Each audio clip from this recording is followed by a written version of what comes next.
King of kings is he, the Lord of lords supreme, through all eternity. The great I am, the way, the truth, the life, the door. Let's talk about Jesus more and more, more and more. I want to magnify his name more and more. I want to spread abroad his fame more and more. Oh, make my life a burning flame, melt my heart, precious Lord, more and more.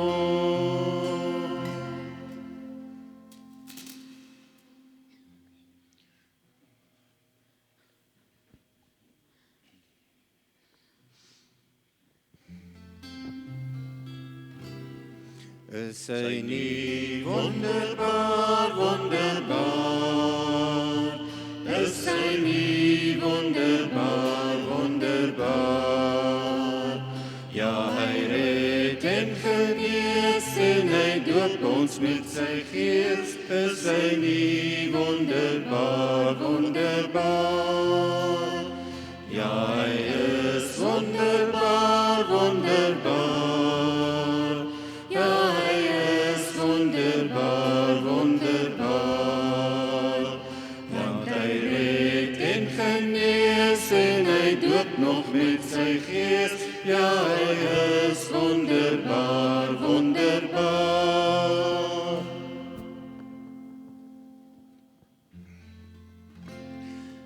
Gister, Heere, ja, vir ewig bly, Heer getrou.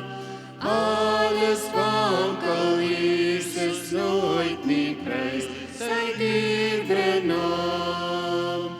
Prys sy dierbare naam, prys sy dierbare naam. Alles wissel Jesus nooit nie, prys sy dierbare naam. Yesterday, today, forever, Jesus is the same. All may change, but Jesus never. Glory to his name, glory to his name, glory to his name. All may change, but Jesus never. Glory to his name.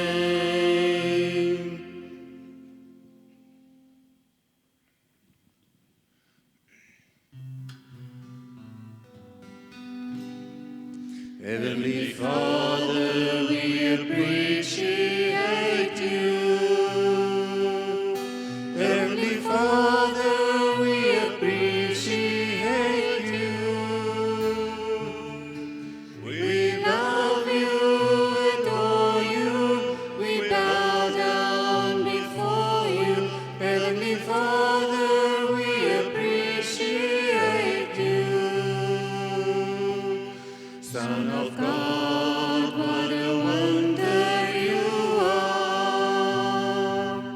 Son of God, what a wonder you are. You cleanse my life from sin, set the Holy Ghost within. Son of God, what a wonder you are. Holy Ghost, what a comfort you are. Holy Ghost, what a comfort you are. You lead us, you guide us, you live right inside us. Holy Ghost, what a comfort you are.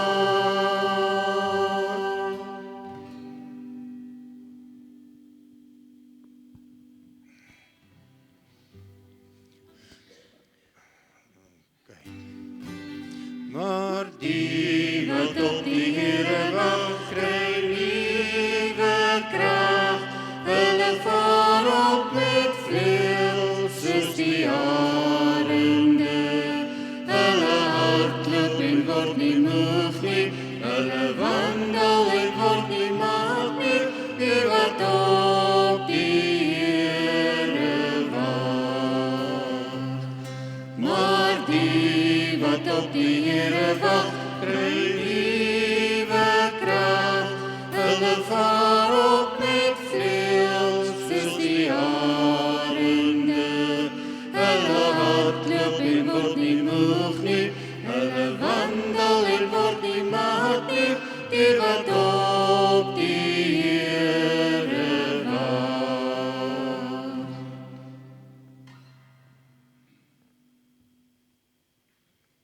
Goed, ons sal die voorsang afsluit met strydgenote. Ons sal 3 verse sing daar.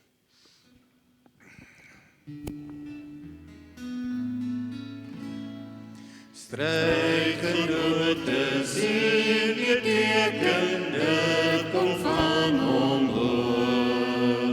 Daar's oorwinningskrag beloof, hou dit in die oog. Hou die fort, sy koms is naby, Jesus sê hou aan. Stuur die antwoord deur genade, hier sal ons bly staan. Sien die duister magte aankom, Satan gaan al voor. Grote helde val soms rondom, hul het moed verloor. Hou die fort, sy koms is naby, Jesus sê hou aan. Stuur die antwoord deur genade, hier sal ons bly staan. Weet en land mag hier die stryd wees, maar daar's ook naby. Spoedig kom die groot bevel hier, stryders kom wees bly. Hou die fort, sy koms is naby, Jesus sê hou aan. Stuur die antwoord deur genade, hier sal ons bly staan. Dankie. Baie dankie vriende. Terwyl ons regtig hartseer is dat Margariet hier kan wees nie, sê ek altyd 'n mens sing tot eer van die Here. En daar's nie so iets soos iemand wat nie kan sing nie.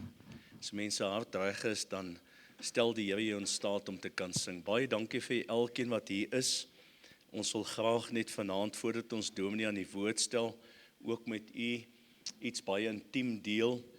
En dit is dat dominee en mevrou Lou ongelukkig in hierdie week ook 'n ou babatjie verloor het.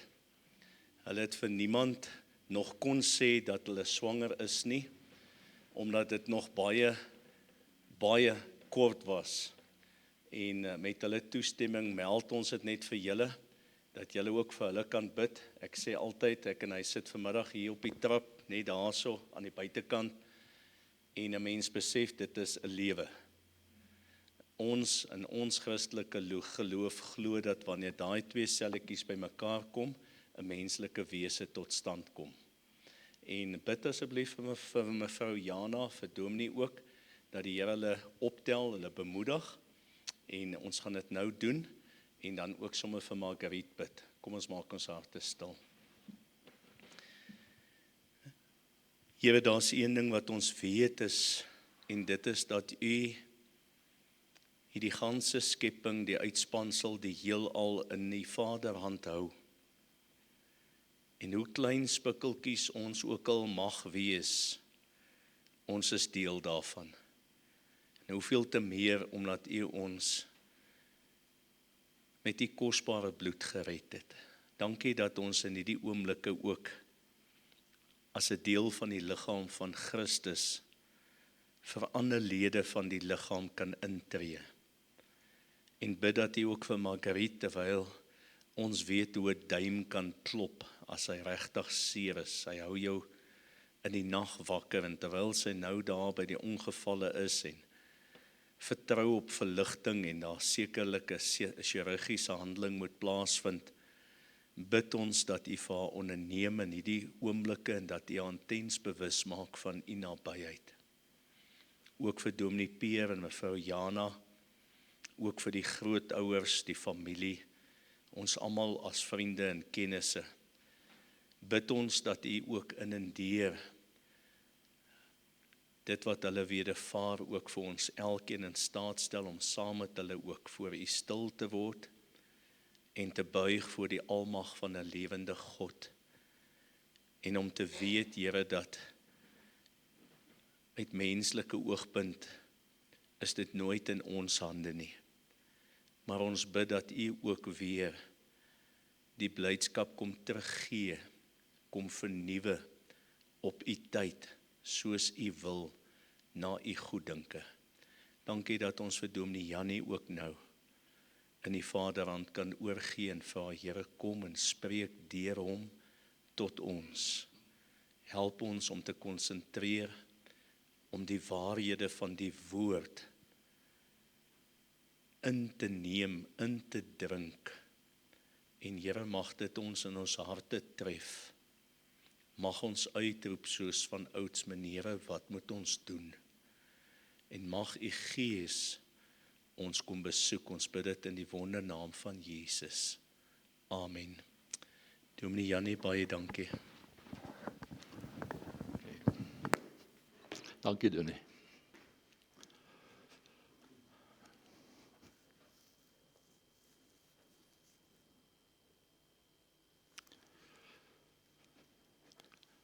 Goeienaand. Baie welkom van my kant af ook. En ek is bevoorreg om saam met u hier te kan wees. Om saam te hoor wat die Here sê. Al het ek nou heeldag gespook met dit alles. Nie gespook nie, dis die verkeerde woord. 'n Mens werk daaraan. Nie aan die spook nie, maar aan die werk. En om dit met u te kan deel. En vertrou dat soos wat ek baie dinge van vooraf leer, dit met u te kan deel. En ek gaan weer net probeer om dit feitelik aan u te bring, wat die Here se woord ons leer met betrekking tot sending, tot wêreldevangelisasie, soos ons dit ook al wil noem, want dit kom uit God se hart het ons geleer. Hy is die oorsprong daarvan, van die begin af. En die skrif sê vir ons, God was nie onverhoeds gevang met die sondeval nie. Daar was 'n plan reg. En as jy reg onthou, ek gaan net so vinnig dit, en dan gaan ons oor na die woord toe. Maar net om die aandag te kry by wat ons doen, hoe die Here sy plan reg gehad het. Daar was 'n lam reg. En ek is dankbaar dat dit 'n beeld was van die lam van God, wie sy lewe vir ons sou gee. Om ons van ons sonde te verlos, te reinig. Hy het sy lewe vir ons gegee, sodat ons nuwe mense kan word. Hy het sy lewe vir ons gegee, sodat ons ook in moeilike oomblikke, soos wat ons vanaand van gehoor het, na hom kan gaan. En wanneer ek daaraan dink, dan is 'n mens vir die Here liewer, in plaas van kwaad. Ek weet, baie keer is die eerste vraag, hoekom? Maar ek weet, hy is daar ook in die donker oomblikke, want een van sy name is, die God wat daar is. The God who is present. En dit ook baie keer in ons donker oomblikke. En dankie vir die voorbidding, en dat ons dit saam kon doen. Dit was 'n voorreg. Nou, gisteraand het ek blykbaar vergeet dat daar gesing word. En vanaand toe kry ek die opdrag, na ek oor die vingers getik is, omdat ek nie daar agter was nie, Toe tik my vrou my oor my vingers en sê, die mense wag dat hulle moet sing. En vanaand sê hulle van my, hulle gaan nie sing nie. Nou moet jy weet hoe voel ek, né? Ek voel soos 'n sendeling wat die doel gemis het. En wat nou gesê word, gaan huis toe. Ek is baie jammer dat ek u nie laat sing het nie, want u sing lekker, al is dit net met 'n gitaar, hoor. Vir my is nie, u moet saam met ons kom sing die ander kant, partykeer is dit nog al 'n treurmare. In ons jare in Castelnaudar het ons 2 oomies gehad, 2 is 'n tweeling. Nou, hulle is albei kaalkoppe en albei is oud onderwysers en albei loop maar hulle kan orgel speel en klavier speel. Hulle toer daai ding uit hoog en laag. Maar hulle kon nie saam speel nie. Nou moet hulle musiek lei in die kerk. Nou die kerk is so groot soos daai saal daar, so 100 vierkante meter. En hulle sit daar voor en hulle is nou tradisie.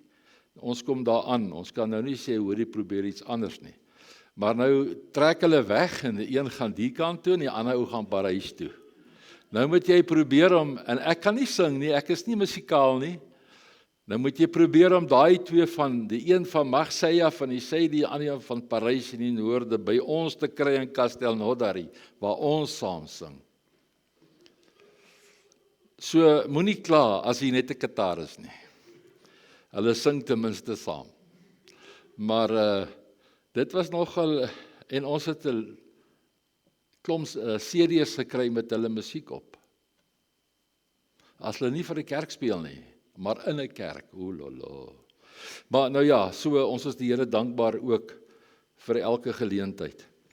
Here, baie dankie dat ons weer eens hier kan wees, saam kan wees, in oomblikke wat u vir ons bestel, en ons is hier vir u. Ons is hier vir u, Here, want alles wat ons doen, is tog vir u. Want dit kom van u. Dit gaan oor u. En vergewe ons wanneer ons baie keer dink, dit gaan oor ons. En ek dank u dat u nog geduldig is. En al sing ons en ons hou kerk soos daai 2 broers wat ons begelei, ons weet nie waartoe en wanneer kom ons terug nie. Los u ons nie. U laat ons speel, tot ons kan saam sing, tot u eer. En Here, wil ons hê dat dit gebeur ook wat u saak betref in die wêreld. Dat ons nie so elkeen in 'n rigting gaan en dat ons vergeet van u, wie ons lof en ons aanbidding nodig het en waardig is nie. En dat ons 'n bietjie meer tyd aan u gee.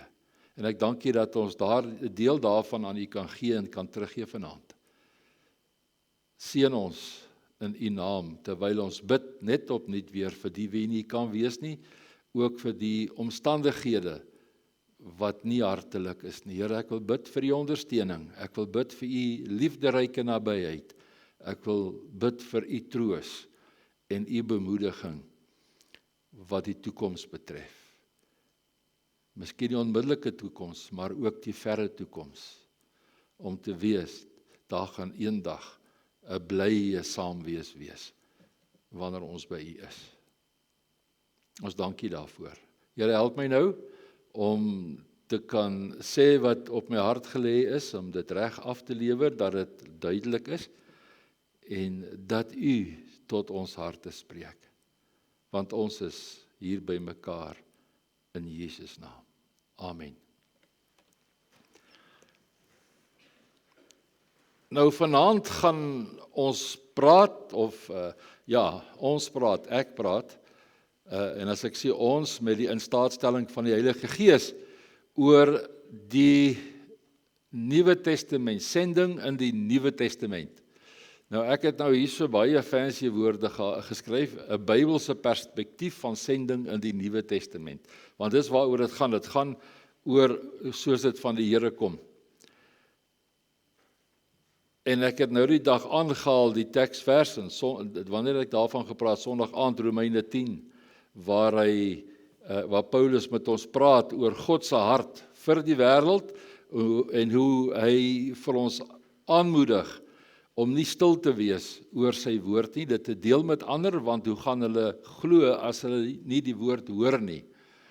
En al kom die woord op watter manier ook al, wanneer dit uit God se hart kom, gaan dit reguit na iemand se hart toe. Ek dink is wanneer ons slim is, of wanneer ons so gewoond is aan die evangelie, dat dit 'n outomatisme is. Maar daar kan die Here dit ook gebruik. Maar moenie bang wees of huiwer om dit te deel, al dink ons maar ek weet nie hoe nie. Moenie wag om dit eendag te leer nie, want 90% van die mense wat leer om te getuig nie. Dis nogal interessant, né? Is soos soveel mense wat gaan en op 'n dieet gaan, want hulle lyk soos ek of soos ek gelyk het. En jy kyk wat sê hulle en jy's klaar en jy gaan aan. En jy bly soos jy is. Gelukkig is my vrou nog tevrede. Maar nou ja, laat ons vanaand as ons hierna luister, die Here toelaat om u aan te moedig en te bid en te praat met hulle daar buite. Almal het dit nodig. Wanneer die Here Jesus nou hierna ons gepraat het oor die Ou Testament en ons gesien het hoe God met die Israeliete werk, wie hy gekies het as die volk wie vir hom moes lewe en wie soort van 'n geestelike magneet moes wees vir die nasies om hulle, en die Here baie jaloers oor hulle was. Nou moet jy onthou, hy het hulle nie gekies omdat hulle Jode was nie. Hulle het later Jode geword na die ballingskap eers, het jy dit geweet? Eers was hulle die kinders van Abraham en toe word hulle Hebreërs. En toe later, want kyk na, en daai voor Jakob was daar nog nie Israel nie. Die Here gee hom toe sy naam en daarna noem ons die mense Israeliete. Begin daar in Egipte se tyd. Maar die mense het 'n naam ontwikkel mettertyd. Hulle het nog nie bestaan toe Abraham geroep is nie. Hulle was in die liggaam van Abraham, in die hart van God. Alreeds, daarom sê hy vir hulle, ek het julle nie gekies omdat julle so oulik is nie. Maar ek het julle gekies ter wille van my naam. Ek het 'n plan met julle. Ek het 'n plan met julle. En dan sien ons in die woord wat God doen hy ter wille van sy naam. Kies Abraham ter wille van sy naam en met sy nageslag. En dan as hulle in Egipte uitgaan, dan sê die Here, nou wil ek van julle, het ons gisteraand gehoor, 'n heilige priesterdom maak en 'n koning skap maak. Want in julle moet die wat om julle sien hoe God gedien moet word. En ons ken hulle lewe, hoe hulle gesukkel het, dan dien hulle die Here, en dan gaan die siklus, draai die wiel, en dan is hulle weg en draai en weg. En dit het nog nooit opgehou nie, met hulle en ook met ander. En die Here hou aan met hulle, en op 'n dag het hy gesê, en toe hy sê verbond met hulle aangaan in Deuteronomie, en vir hulle sê, as julle nie my pad loop, dan gaan ek julle so 'n bietjie een kant toe skuif. En dit gebeur wel, en in daardie tyd, gaan daar profesie uit, ook van herstel vir hulle, dat die Here hulle harte gaan verander, dat hulle nog 'n doel het vir hom, want in God se plan is nog dat die Messias gebore moet word, uit daardie volk uit. Al is hulle in ballingskap, bring die Here later 'n groot klomp van hulle terug. Ander het in ballingskap gebly, en ons sien dit in die Nuwe Testament. As ons kyk na Pinksterdag, sien ons dat baie van hulle was nog versprei oor die destydse wêreld. En dan kom hulle Jerusalem toe vir die Pinksterfees. Maar daar het 'n klomp teruggekom, en in daardie tyd kry ons die sinagoges. Want tot dan toe was hulle verbied om op enige ander plek te aanbid en te offer as in Jerusalem. Juis omdat hulle so maklik agter ander gode aanloop. Ek weet nie, kan ek dit saggies sê, is hierdie ding aan? word opgeneem, dan gaan ek dit nie sê nie. Maar ek leer daar's 'n ding wat anders. Pas op om agter ander gode aan te loop. Ander gode was nie, hulle het agter voetbal aangeloop of agter golf aangeloop nie, hulle het agter ander gode aangeloop. Hulle het op ander plekke gaan aanbid wat nie in God se wil is nie, en hulle is weggesleep van God af. En nou praat ek nie van hierdie kerk is die beste of daai een nie. Wees versigtig waar ons in watter krib ons gaan eet. Nou hierdie mense het ander krippe gaan eet, en die Here het hulle weggeneem. Lees die Bybel, volg die Here in die Bybel, en daar was die 400 jaar stilte, en dan kom ons in Matteus, dan kom ons in die Nuwe Testament, want daar's Matteus, Markus, Lukas en Johannes, né? Wat nou skryf oor die gebeure net na daardie 400-jarige stilte. En gaan ek net dat ons saam lees hier in Markus hoofstuk 1 vanaf vers 14. Jesus is gebore, hy het groot geword. U ken sy storie, né? Moenie net die Markus Evangelie lees Kersfees nie, want dis die minste wat ons daarvan gehoor, en dan Johannes omtrent niks. Lees bietjie die hele storie ook, Matteus en Lukas. Maar nou is Jesus gebore, Johannes die doper is besig en het groot geword, Jesus word groot, en Johannes is al besig met sy bediening, en nou kom Jesus verby, en hy word deur Johannes gedoop, en daarna die versoeking. In vers 14, en nadat Johannes oorgelewer was, hy was te oorgelewer, hy is in die tronk, omdat hy vir Herodes gesê het, hy pleeg oorspel, omdat hy met wie hy toe die mekaar was, ek dink sy broer se vrou, né? En hy het nie daarvan gehou nie, hy was banger vir die vrou as vir die Here, en hy sluit vir Johannes toe. En nadat Johannes oorgelewer was, het Jesus in Galilea gekom en die evangelie van die koninkryk gepreek. Want dis waaroor die Bybel gaan, oor die koninkryk van God. En hy het toe gesê, die tyd is vervul en die koninkryk van God het naby gekom. Bekeer julle en glo die evangelie. Beglo die goeie nuus met betrekking tot hierdie koninkryk en alles wat daarom gaan. En terwyl hy langs die see van Galilea loop, sien hy Simon en Andreas en sy broer besig om 'n net in die see uit te gooi, want hulle was vissers. En Jesus sê vir hulle, kom agter my aan, en ek sal julle maak dat julle vissers van mense word. En dadelik het hulle nette laat staan en hom gevolg. Dadelik.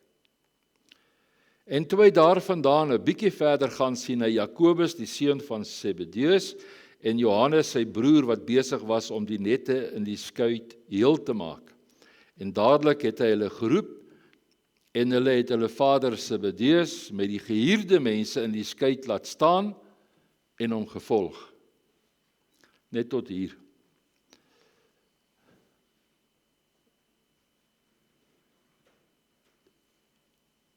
Nou wanneer ons kyk na die Nuwe Testament, dan kom ons terug na die koninkryk van God. Dis waarmee ons besig is. Dat die koninkryk van God uitgebrei word, en dit word gedoen omdat hy ons gebruik. Nou kom ons kyk hoe word dit gedoen in die Nuwe Testament, want en hoe lank ons hierdie saak misgevat het, want vir baie jare was daar 'n tradisionele manier van sending word, en ons het dit op skool ook geleer, die sendelinge kom uit Europa en gaan in Afrika en ander lande in en dra dit. So sending was 'n kwessie van uit die weste na die heidendom, na die donker lande toe. Dit was die idee wat ons gehad het, van die Christelike weste na die nie-Christelike nie-weste. Is ek reg? Dit is die idee wat 'n mens gehad het vir baie jare. En 'n klomp jare, meer as 100 jaar gelukkig het dit begin verander. En in ons tyd sien ons, dit raak katastrofies. Die saak van sending is Weste, nie Weste. Want ons het gesien eergisteraand, Sondag aand, dat die derde wêreld kerke groei fenomenaal. Dat daardie getalle, mense is lewenskragtig, daardie kerke is deel van sending. Hulle stuur nou mense, die nie-westerse mense na die Weste, om die Weste te evangeliseer. As jy by ons kon gekuier het in Frankryk, sou jy dit gesien het. En onder daardie mense wat soontoe gaan, is soms onwillige sendelinge, want van hulle is regte vlugtelinge, mense wie vlug vir die regte rede, en deur God daar na boontoe gestuur word, en na Amerika te gestuur word, en ander plekke, en hulle gaan word sendelinge daar. Die Here gebruik hulle, en ons het met hulle te doen gehad, en ons het te doen gehad met ander wie ons mee kon werk, wie die Here nie geken het nie. Ons sien dit in die agteruitgang van die westerse kerk. Die kerke word kleiner in die Weste. Daar's omtrent nie meer 'n land waar dit nie gebeur nie. Die dinge verander. En daar word gevra, maar hoekom? Wat gaan aan? Want ons kom besef toe ons is nie besig met God nie, ons is besig met kerk. Al is dit baie edel om mense te stuur na buite, om te gaan evangeliseer, om te gaan sendingwerk doen, en wat daarmee gepaard gaan. Baie keer is die deure oopgemaak en ons het die geleentheid gekry om in lande in te gaan as gevolg van ontdekkingsreisigers en dies meer. En ons dank die Here vir soveel mense wie hom kon leer ken. Maar God se missie is uit 'n lang termyn doel om die skepping te herstel. Dit wat daar verkeerd geloop word, is in God se hart, daardie situasie moet herstel word, kan ek dit maar sê, omgedraai word. En die Here kies om te werk op die manier wat ons in die Bybel dit leer ken. Hy is 'n baie geduldige God, hy is 'n baie lankmoedige God. Petrus sê, wanneer die spotters vra, maar nou, waar is hy wederkoms, julle praat daarvan, dan sê die Here, ek is lankmoedig, ek wil nie hê een moet verlore gaan nie. En dan sê Paulus, julle wat die koms van die Here verhaas, julle moet nou wakker word. God het sy tyd. In sy hart is dat hierdie koninkryk herstel moet word. En ons kom agter dat die kerk se missie, se taak, is nie dit waarmee ons meeste van die tyd besig hou nie. En nou moet jy reg verstaan, wanneer ek of wanneer Dominee Thuis of iemand anders praat en sê, hoor hierso, moenie te veel tyd aandag gee aan die kerk of aan dit en dat nie. Die Here sê dit nie. Hy sê moenie meer tyd daaraan gee as aan wat belangrik is nie. Want daar moet mense opgelei word, daar moet mense gedissiplineer word. Hy sê gemaak disippels. Paulus plant kerke. En goed moet in stand gehou word. Ons leef in 'n stelsel. 'n Mens kan nie gaan en jou getuienis ook dan nog die lug opstuur, omdat jy nou dink, nou gaan ek net die hele dag almal vat en ons gaan op die hoek van die straat staan. En die res moet vir hulle self sorg nie. Daar is 'n, ek wil nie sê balans nie, maar ons moenie die hooftaak uit die oog verloor nie. Wanneer ek sorg dat dinge hier reg gaan, moet dit wees met die oog op God se koninkryk.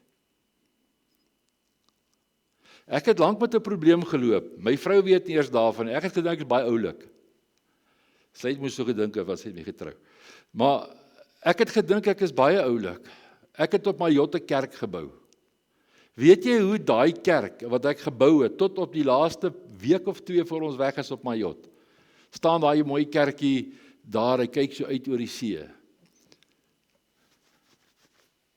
Baie nederig. In my hart. Jan, dis nou oulik. Jy los iets van jou agter. My motief was dan nie reg nie. Jy verstaan wat ek wil sê? Wanneer ek het begin doen om te sê ek het hier verbygekom, dan mis ons die doel. Maar wanneer ek sê die Here is hier verby, mense word daar gered. Moslems kom tot bekering. Ek het daar die eerste moslim in my lewe na die Here gelei terwyl ons daai kerk bou. Maar daar is sulke goed wat die duiwel gebruik om te sê, hoor jy Pel, hou jy nou self nederig net, hoor? Maar jy is nie so bad nie. Laat hulle maar van jou dink wat hulle wil. Verkeerd. Ek wil hulle moet van God dink, wat hom waardig is. En die kerk se missie is dit, deelname op God se uitnodiging en op sy opdrag aan sy sending, aan sy werk. Dit leer ons al van die begin af. Ons leer dat die een wie stuur is Jesus. En wie stuur hy?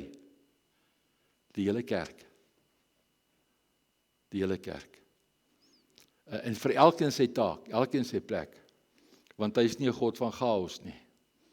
En dan het ons gesien, sending is na, van, en in al 16 kontinente op die oomblik, is daar mense wat gaan, daar sendelinge wat Amerika toe gaan, daar sendelinge wie hierheen kom, daar is van hier af wat Europa toe gaan, uit Europa is hier sendelinge. Dit gaan nou so. Dis nie meer eenrigting verkeer nie. Sending is nie die aktiwiteit van die kerk nie, maar die identiteit van die kerk.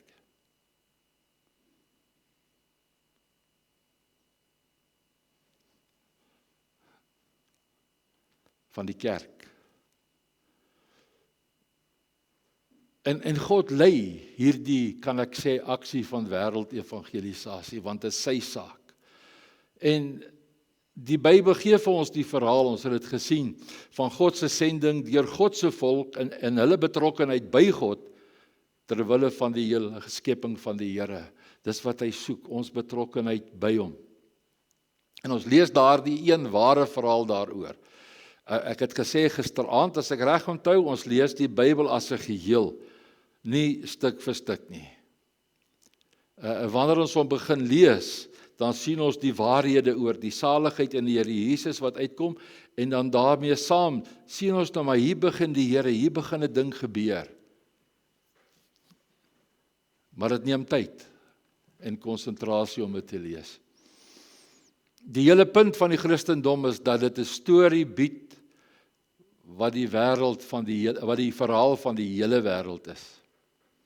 En dit is nie 'n verhaal wat weggesteek word nie. Die Bybel is nog die topverkoper in die wêreld. Ek verstaan nie hoekom die kerk agteruit gaan nie. Miskien omdat in sekere kerke, as jy nie 'n wit boortjie het en 'n graad agter jou naam het, dan mag die lidmaat nie lees nie, want hy gaan in 'n wat sê hulle, wat 'n stryd kom, 'n geloofstryd kom. Dalk 'n rede daarvoor. Terwyl die woord vir ons daar is om te lees, te ondersoek en God te leer ken, en dan saam met ander te deel daaroor en te leer by hulle van, hoe lyk die pad vorentoe?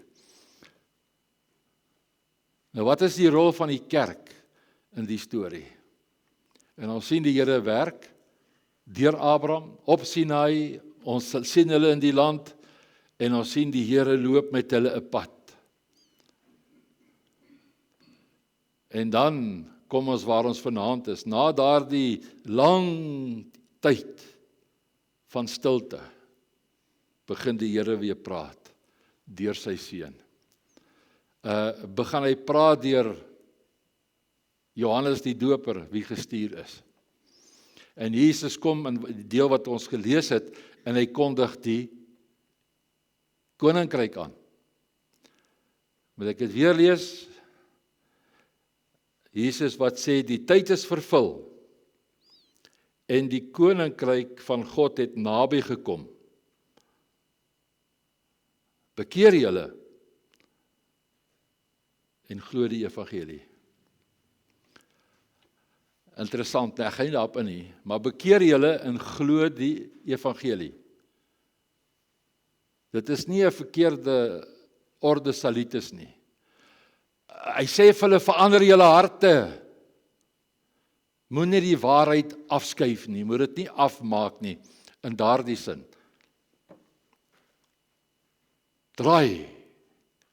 En dan sien ons God tree op in krag en liefde deur Jesus en deur die Gees in die hele menslike lewe en die hele skepping word herstel wanneer soos hy mense by hom kry en mense tot bekering kom. En ons weet, jy het dit seker al gehoor, die koninkryk is hier, maar nog nie heeltemal nie. Party sê het nog nie heeltemal aangekom, maar hy is hier, want Jesus was hier, hy het kom verkondig, hy sê, kom saam, ook daarin. In Romeine 4 vers 24, lei Paulus het ook in, hy praat saam met die Here Jesus, die vertalingkie wat ek hier op het, gaan my dalk in die moeilikheid laat beland. Romeine 4 vers 2 tot 4, is 'n vrye vertaling, is nie ander nie. Hy sê, maar aan hom wat werk, word die loon nie na guns toegereken nie, maar na verdienste. Aan hom egter wat nie werk nie, maar glo in hom, wat die goddelose regverdig, word sy geloof tot geregtigheid gereken. En dit is wat vir die Here is. Abraham, sê in vers 3, het in God geglo, en dit is vir hom tot geregtigheid gereken. Maar aan hom wat werk vir sy saligheid.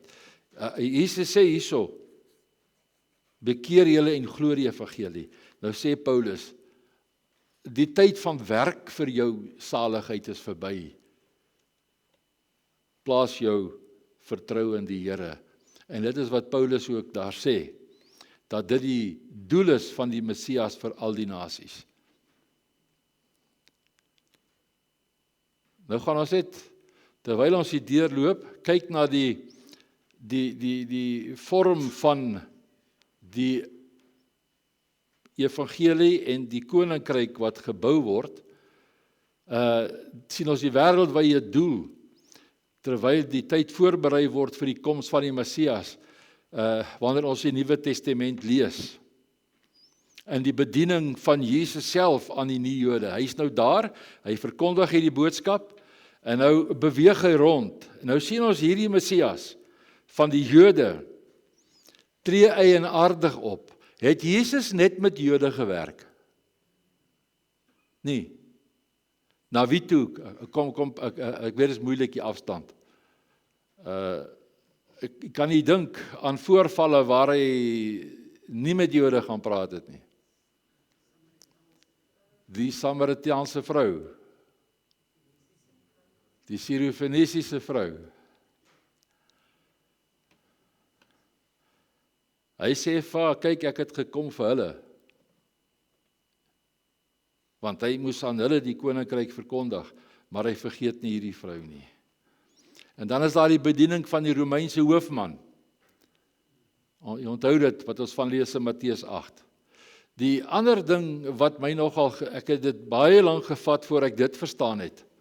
Toe Jesus, ons lees daarvan in Johannes 2 en op ander plekke, dat Jesus gaan tempel toe, hy gaan daarin, en wat vind hy? In Johannes 2. Hy kry die geldwisselaars in die tempel. Nou, waar was daar die geldwisselaars? Waar het hulle bokke en skape en goed gehad, wat nou moes geoffer gaan word? En waar word die geld geruil en die duifies in hokke gehou? In die voorhof van die heidene. God het 'n plek vir die heidene gemaak, nou kom hier die Joodse handelaars, en hulle pak hulle goed daar uit, want hulle verag die heiden. Hulle kom, en ek weet nie wat die regte woord is nie, hulle vernietig die doel, in Engels sê ons, hulle het dit gekorrupt, Hulle het dit sy doel laat mis. Dit was bedoel vir 'n plek waar die heidene veilig kan kom na die tempel, waar hulle op daardie manier deel kan hê aan hulle godsdiens. Hulle was nie toegelaat verder nie. Nou kom hierdie besnedenis en hulle kry die onbesnedenis uit, sodat hulle besigheid kan doen. Want die onbesnedenis is nie welkom by ons nie. Dis wat daar aangaan. En Jesus gaan in en hy maak hy plek skoon.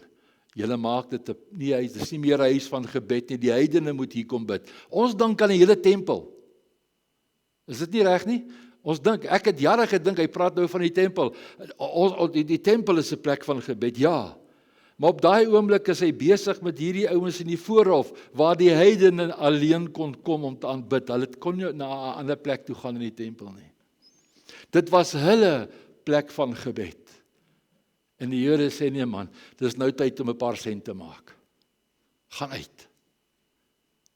Ons hou in elk geval nie van julle nie. Julle is honde. Dit het my getref toe ek dit lees.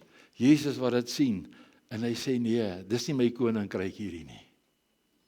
Dis nie my koninkryk hierdie nie. En in sy onderrig sien ons dit. Hy gebruik die titel seun van die mens.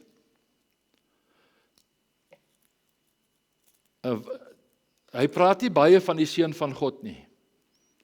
Hy praat baie van die seun van die mens. Want dit is meer universeel as 'n mens oppervlakkig na dit kyk.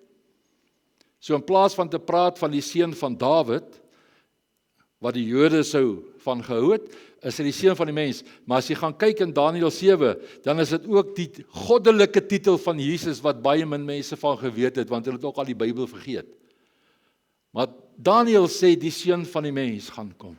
Die erenaam van Jesus. Nou hy gebruik dit. En die Jode het so 'n idee, hulle het dit al iewers gehoor. Hulle sou seker meer van die seun van Dawid gehoor het.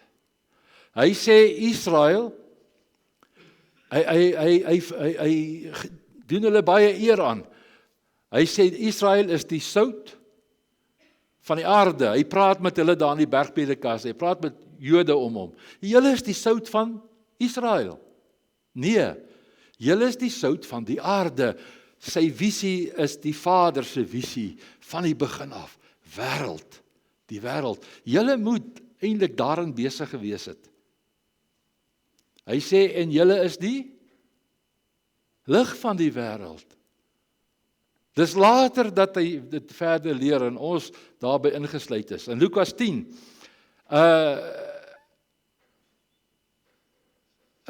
lyk dit of hy die heidense geloof prys dat hulle gode beter dien as die Jode hulle God. En dan in die gelykenis van die koring en die onkruid, waar die akker, die land die braakland, is nie Israel nie. Die braakland is die wêreld. Ons mis die goed as ons nie verstaan dat God se hart klop vir die wêreld. Dat dit sy sending is, dat dit is wat hy wil sien, die wêreld wat na hom kom. En ek kan dink hoe gebroke God se hart is, en as hy sien sy volk het nie heeltemal gedoen wat hulle moes doen nie. En al hierdie dinge sien 'n mens, en daar is soveel meer, gaan begin die woord lees met dit in gedagte. Begin kyk na die woorde wat gebruik word. Hoekom gebruik hy dit? Want hy is dan die Messias. Hy sê ek kom vir die Jode, maar die akker, die braakland is die wêreld. Julle is die sout van die aarde. Ons maak dit, gee dit 'n baie ander betekenis.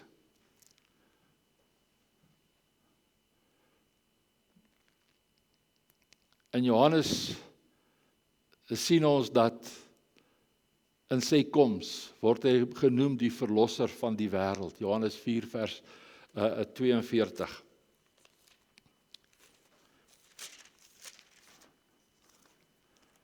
Waar hy praat van homself daar. Ek het nou nie al die tyd gehad om alles uit te tik, my vingers is baie stadig. Hy sê, aan die vrou sê hy toe, ons glo nie meer op grond van wat jy gesê het nie, maar ons het self gehoor, en ons weet dat hy waarlik, wat sê sy? Dit is daai Samaritaanse vrou, ons weet dat hy die Christus, die saligmaker van die wêreld is. Want sy het dit daar beleef. Hy kom praat met my, 'n Samaritane, uitgeworpene op wie hulle neerkyk, en hy, 'n Jood, kom praat met my. Hy is die verlosser van die wêreld, nie net van die Jood nie. En dis wie Jesus is, so openbaar hy hom in die Nuwe Testament. Ek het gesê, hy is die lig van die wêreld. Hy kom om die wêreld te red, sê hy vir ons in Johannes 12 vers 47.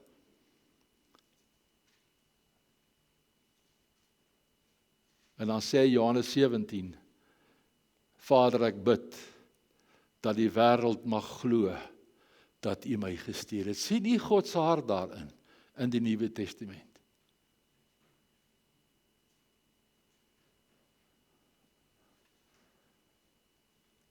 En nou gaan ons, hy is daar in Israel nog besig, en hy preek vir hulle, en wat doen hierdie mense? Aanvaar hulle hom? 'n deel aanvaar hom, né? Die grootste deel draai hulle rug op hom, party loop vir 'n tyd saam, en daar's 'n slag in Johannes 2 waar hulle sê, hoorie, kom, ons wil in jou glo, ons wil jou volg, en dan sê Jesus, nee, ek ken julle harte, ek weet hoe julle is. En op die dag kom dat hulle hom verwerp. Johannes 10 vers 16 sê Jesus toe, is feitelik die oorgang, as 'n mens dit kan stel, van Israel na die kerk. Daar's nou so 'n beweging op God se tyd stadig, waar Jesus sê, ek het ander skape wat na hierdie skaapkraal moet kom. Hulle is nog nie hier nie. Ek moet hulle ook gaan haal, ek moet hulle ook inbring. En hulle sal ook na my stem luister. En dan sal daar een kudde en een herder wees. Nou, daar is nie tyd om in te gaan oor al die snaakse goeters wat daaroor gesê word nie. Maar die Here Jesus praat hiervan, en hy praat van dit, wat hy later aan Paulus openbaar. Gaan lees Paulus se sendbrief, en hy praat oor hierdie geheimenis. Hy praat oor hierdie groot ding, wat God vir al die jare weggesteek het vir die mense, en dit is dat die heiden ook deel word van die liggaam van God, deel word van die koninkryk. En hy sê, nou het God die skeidsmuur afgebreek. Daardie geheimenis, die geheimenis waarvan Paulus praat, is dit.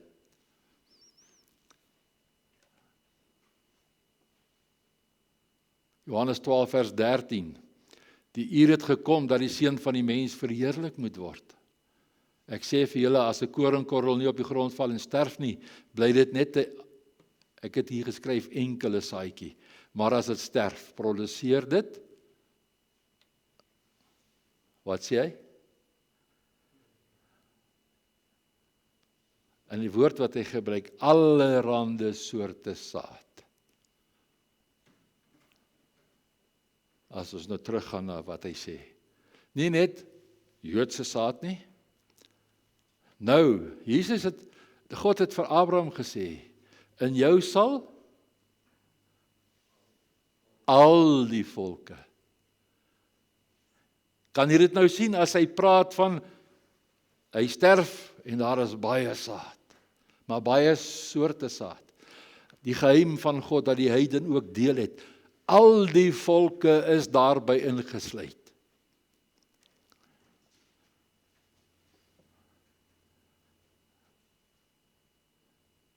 Matteus 21, daarom sê ek vir julle, die koninkryk van God sal van julle, van Israel, weggeneem word en gegee word aan 'n volk wat sy vrug sal dra.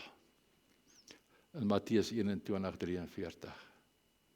En dan maak hy daar, terwyl hulle oorkyk oor Jerusalem, sê daardie bekende woorde, hierdie evangelie van die koninkryk sal in die hele wêreld verkondig word, as 'n getuienis vir al die nasies, en dan sal die einde kom.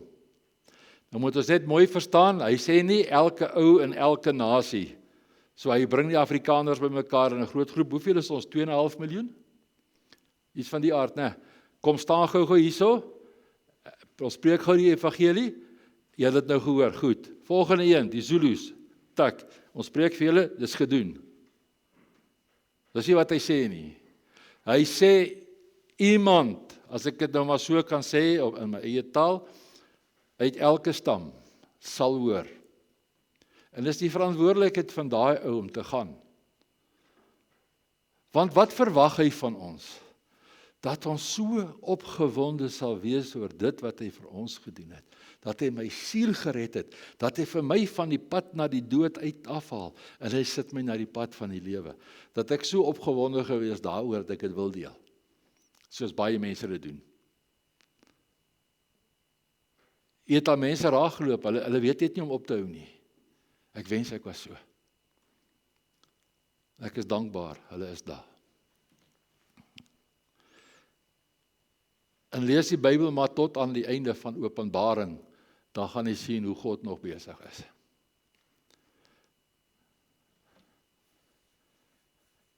Ek is verleë. Nee, ek het 'n bietjie tyd. Dan kom die Here nadat hy gesterf het. Hy het die prys betaal. Hy sê lewe vir die wêreld, want so lief het God die wêreld gehad, dat hy sy seun gegee het. Jesus sterf aan die kruis en hy sterf vir elkeen van ons. En vir die wie nog gebore gaan word, soos wat hy sê in Matteus 17, toe hy bid vir die wêreld wat nog moet kom. Sterf hy aan die kruis. Hy oorwin die dood.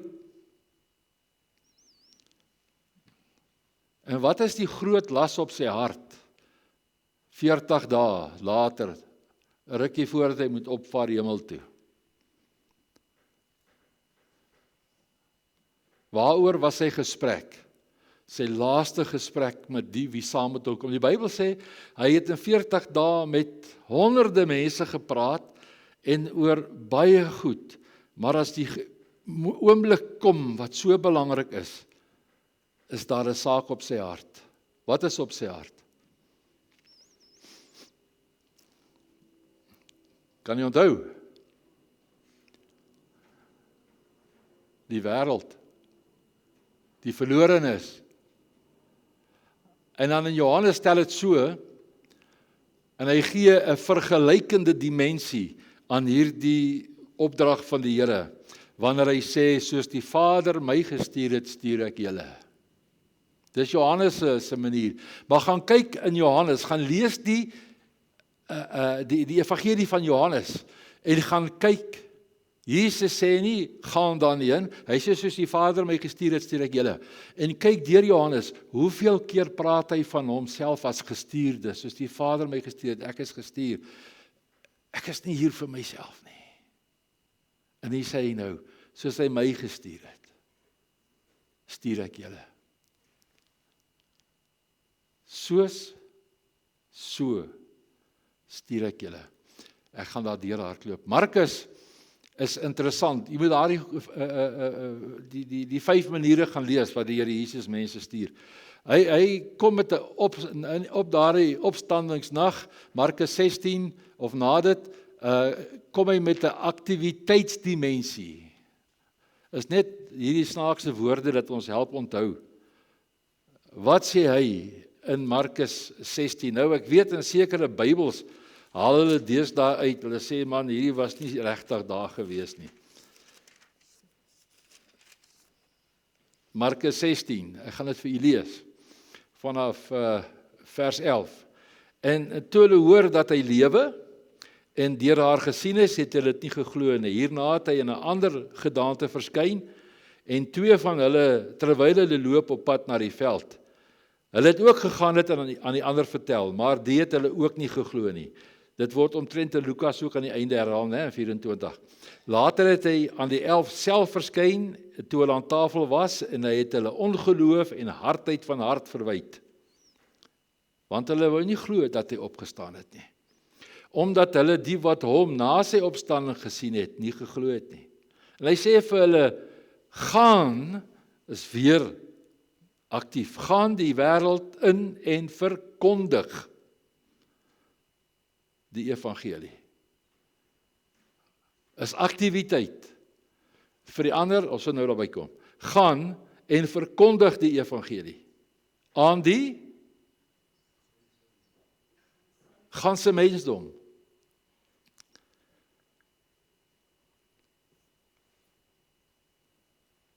Aan die ganse mensdom. Anders sê die hele skepping van die ander vertalings.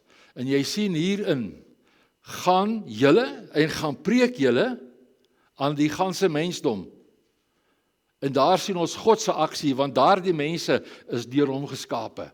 Dis God wat gewerk het, hulle is daar, julle daar met die woord, en julle moet dit gaan preek.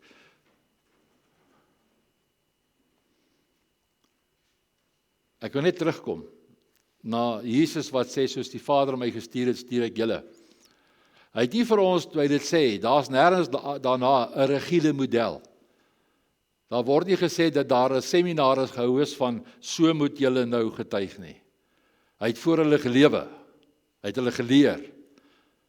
Maar hy gee eerder, en hy inspireer sy disippels, om die logika van sy optrede, sy manier van lewe, op 'n kreatiewe manier te verleng. Verstaan wat ek wil sê? Julle het my gesien. Hy sê mos vir hulle, gaan vertel hulle wat ek julle geleer het. Julle het by my gesien. Ek gaan weg. Nou julle moet aangaan daarmee. Julle moet aangaan daarmee. En bereik die wêreld, die ganse mensdom, met hierdie woord.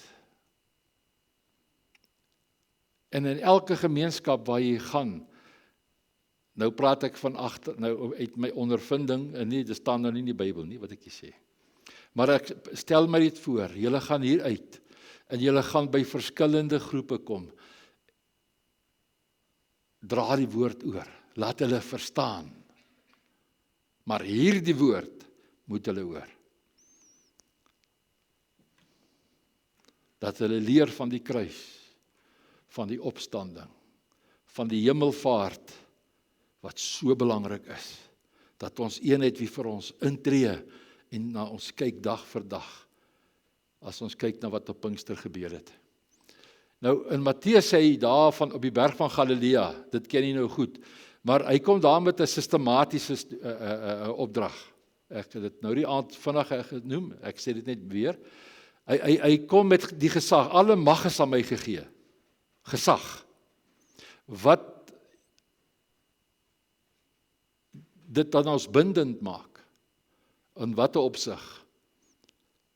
Hy sê dit met gesag, want hy as skepper en onderhouer van die hemel en aarde gee die opdrag. Is nie die dominee wat vir my die opdrag gee. Dan sê ek hou nie van sy opdrag nie, ek gaan maar my tiende na 'n ander kerk toe vat. Hierdie is God wat die opdrag gee. Jesus wat sê, alle mag is aan my gegee. En dan die prioriteit vir hom, maak disippels van al hierdie mensegroepe. Gemaak disippels van hulle. Deur na hulle toe te gaan. Nou hy sê daar, deur diegene te doop wat Jesus volg in sy leer, en deur hulle te leer om gehoorsaam te wees in alles wat hy geleer het. So hulle moes goed luister. Hulle het 'n goeie leermeester gehad.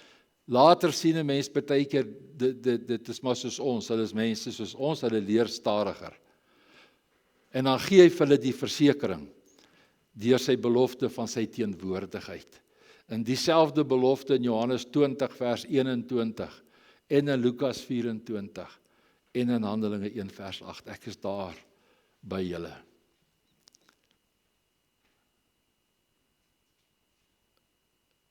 Moenie dit so interpreteer dat hierdie opdrag net aan die apostels gegee is, en dat dit in die eerste eeu na Christus vervul is nie. Daar is mense wat dit sê, dat as die heidene verlore gaan, is dit hulle eie skuld. Ons het geen verantwoordelikheid nie. Dan moet ons die Here dank dat iemand die verantwoordelikheid gehad het om met ons te kom praat.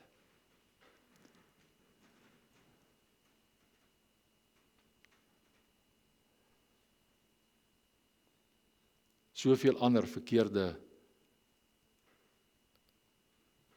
sienings daarmee. En dan in Handelinge 1 vers 8 vat hy Lukas dit saam wat hy ook sê in sy evangelie, maar Jesus kom met 'n geografiese dimensie, dit wat ons so baie hoor. Julle sal my getuies wees in Jerusalem, Judea, Samaria en tot aan die uiterste van die aarde. Nie dan nie. Ek dink jy het al boodskappe daaroor gehoor. Maar die skrif vat alles saam. Vat bietjie die tyd as jy by die huis kom en gaan kyk na daardie beskrywings en haal uit wat die Here vir ons gee. Dit is kosbaar. Dit is kosbaar en dit maak 'n mens lus om te gaan vir die Here. Paulus getuig dit. Daarna kom hy tot bekering 'n paar jaar na hierdie dinge gebeur. En hy sê, die Here het my raak geloop. En hy het my een kant toe gekry. Hy het my blind gemaak. En hy het 'n getroue een, 'n Jood na my toe gestuur om met my, die Jode vervolger, te kom praat. Hy sê, en ek stuur jou na die heidene. En met hierdie woorde die Here my geroep, jare terug, na wie ek jou stuur, om hulle oë oop te maak, en hulle van die duisternis na die lig, en van die krag van die Satan tot God te bekeer. Want hulle is in die mag van Satan. Elke verlorene is in die mag van Satan, want hy is 'n kind van Satan. Dis hoekom hulle partykeer so sukkel om tot bekering te kom. Moenie ophou nie. Jesus gee vir ons alle gesag, alle mag. Hulle van die krag van die Satan tot God te bekeer, sodat hulle vergifnis van sonde en 'n erfdeel kan ontvang onder die wat geheilig is deur die geloof wat in my is. Sien, hier kom daai boodskap. Hulle is in duisternis. Hy praat nou van die heidene in duisternis wat ander gode aanbid, sodat hulle 'n erfdeel kan ontvang onder die wat geheilig is deur die geloof wat in my is. Hy maak ons een. Hy maak ons een.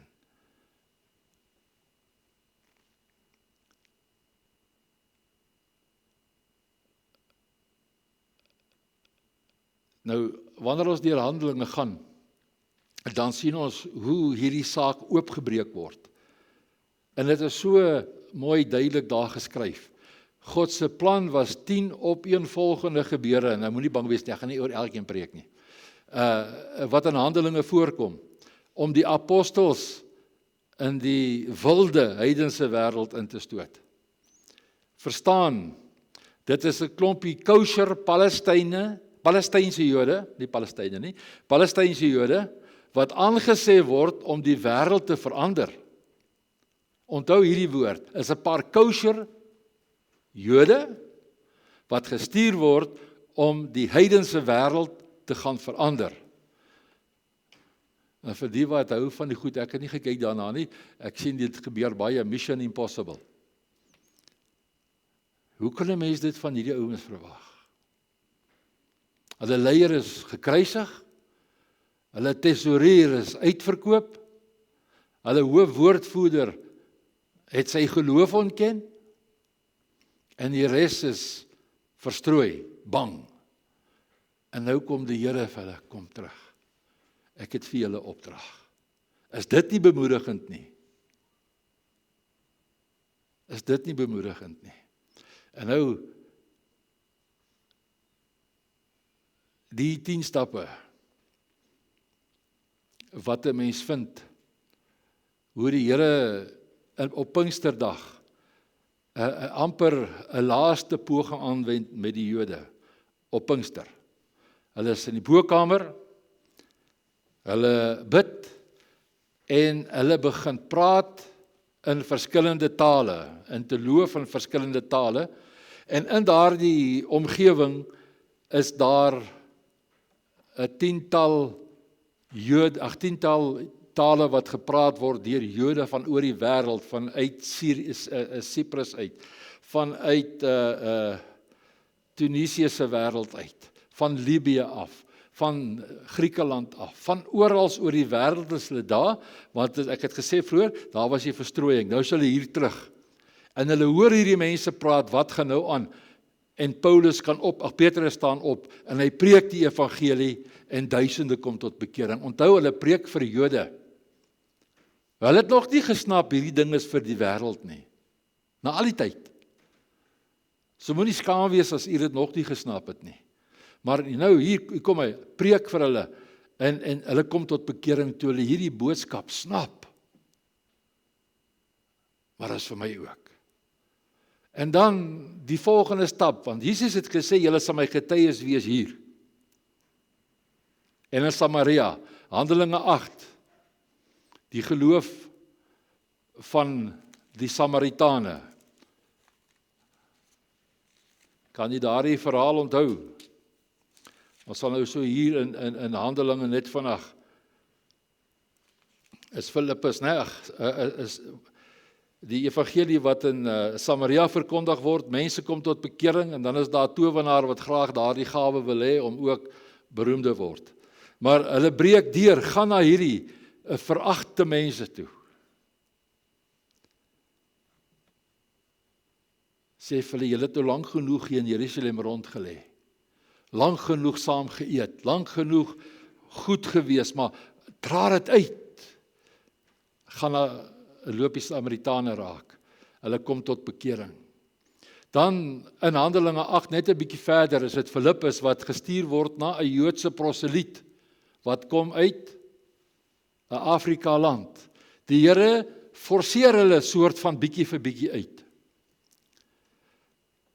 En dan in hoofstuk 10 is daar die heiden Cornelius en sy hele familie wat tot bekering kom. Maar vir u wat dit ek ken, daar in Handelinge 7 is die vervolging en die steniging van wat sê naam Stefanus. Paulus hou die situasie dop. En van daar af begin die goeters bietjie vir bietjie gebeur.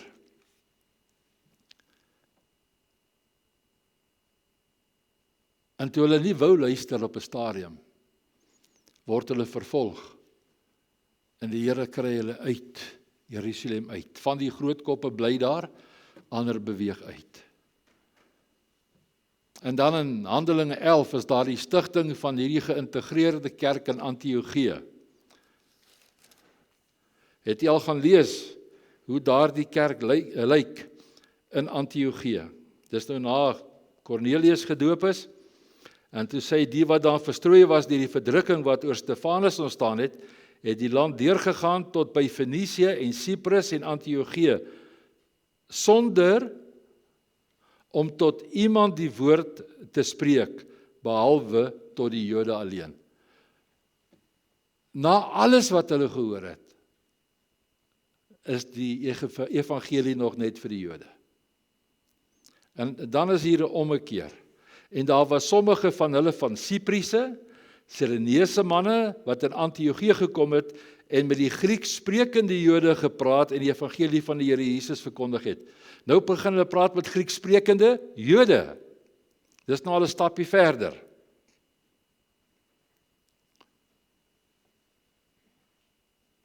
En die hand van die Here was met hulle, en 'n groot getal het gelowig geword, en hulle tot die Here bekeer. Maar daar word hierdie gemeente gestig, begin klein, en dit groei. En daardie gemeente, in Handelinge 13, is mense wat by mekaar kom, wat bid, wat vas, wat die aangesig van die Here soek, wie mekaar leer, besig is met die dinge van die Here. En dan in Handelinge 13, stuur hulle die eerste kruiskulturele evangeliste of sendelinge uit. Wie was hulle? Barnabas en Paulus en 'n jong man, Johannes Markus. En mense kom tot bekering. Hulle sonder hierdie mense af en stuur hulle. En ons begin lees van hoe mense van afgode wegkeer, Handelinge 14, en by die Here uitkom. En die Jerusalem Raad moet toe onderskryf dat die Joodse manier van lewe, van wette, nie op die heidene wat tot bekering afgedwing moet word nie. Handelinge 15. En hulle gee vir hulle 3 voorwaardes. Hou julle net weg van hierdie goed af, maar gaan dien die Here.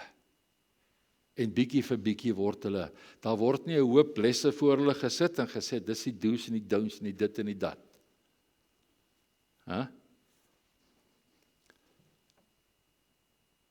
Maar dien die Here. En dan die evangeliese sendingtoere deur die Romeinse ryk, wat deur Paulus, wat kragtadig gered word en deur die Here gebruik word, nadat hy lang tyd in die woestyn was en 'n bietjie gaan kuier het in Jerusalem en daar verder geleer het, en begin hy met sy sendingreise.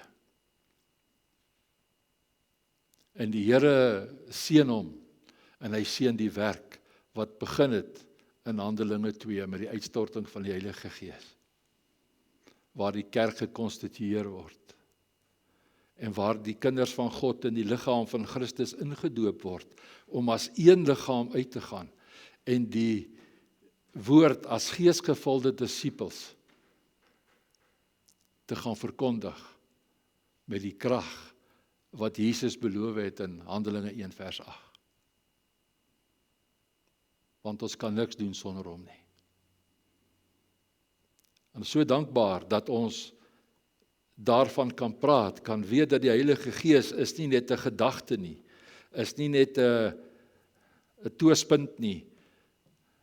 Dis God in ons, God met ons.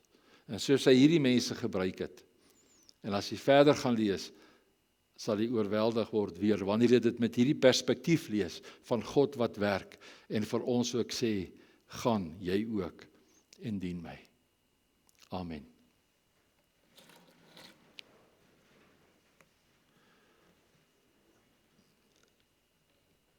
Here, baie dankie dat u woord ryk is en vol waarheid is, dat daar altyd iets uitgeleer kan word. En ek dank u vir die getrouheid van die Heilige Gees, wie hierdie woord in ons hart sal hou, en wanneer ons daaroor sal dink, u sal dank vir u getrouheid, vir u liefde, vir u teenwoordigheid in ons.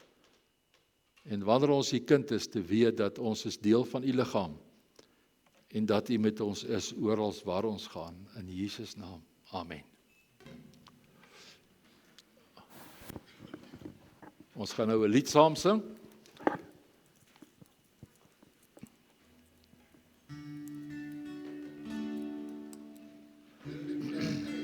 O Heer, u wil met my, u pottebakker met my die klei, vorm my en maak my, net soos u wil, op u slegs wag ek, nederig en stil, doen slegs u wil, Heer, u wil met my, tot heel my lewe, u is gewy, maak van my hart wol, heiland en troon, tot elkeen Christus in my sien woon.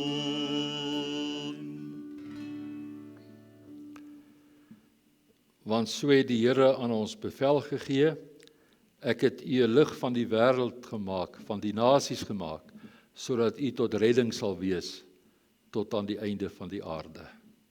En toe die heidene dit hoor, was hulle bly, en hulle het die woord van die Here geprys, en daar het gelowig geword, almal wat verordeneer was tot die ewige lewe.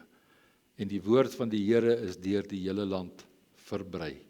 Mag die Here vir ons genade gee, mag hy vir ons seën en mag sy teenwoordigheid by ons wees, sodat hierdie dinge ook deur en in ons lewe mag gebeur. In Jesus naam. Amen.